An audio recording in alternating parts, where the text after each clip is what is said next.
Mövsümi xəstəliklərə, digər bəzi viruslara, həm də əslində hava, xüsusən də anormal keçən hava şəraiti səbəb olur. Son günlərdə olduğu kimi. Amma artıq hava biraz soyuyub. Bəs irəliləyən günlərdə necə olacaq bu hava? Yağıntılı hava davam edəcəkmi? Bununla bağlı məlumatı Milli Hidrometeoroloji Mərkəzdə olan əməkdaşımız Lalə Allahverdiyeva birbaşa bağlantıda bizə çatdıracaq. Lalə, buyurun, eşidirik sizi.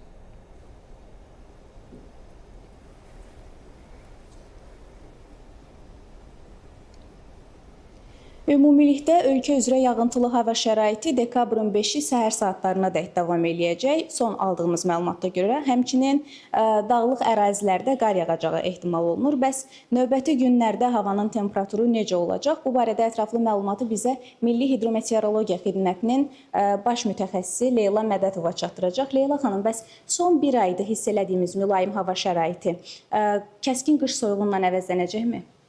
Salam, hər vaxtınız xeyir. Bakıda və Abşeron yarımadasında dekabrın 4-ü və 5-də hava şəraiti dəyişkən buludlu olacaq, arabir tutulacaq, əsasən yağmursuz keçəcək. Lakin gecə və axşam saatlarında yarımadanın bəzi yerlərində çiskinli olacağı ehtimal olunur.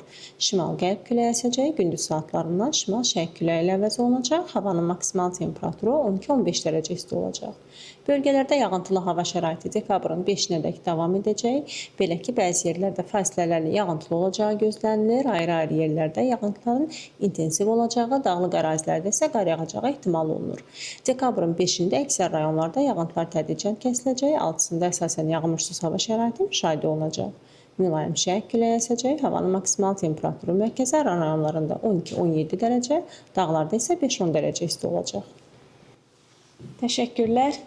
Hava haqqında bizim çatdıracaqlarımız bu qədərdir. Buyurun, söz yenidən sizdədir. Lalə, çox sağ olun.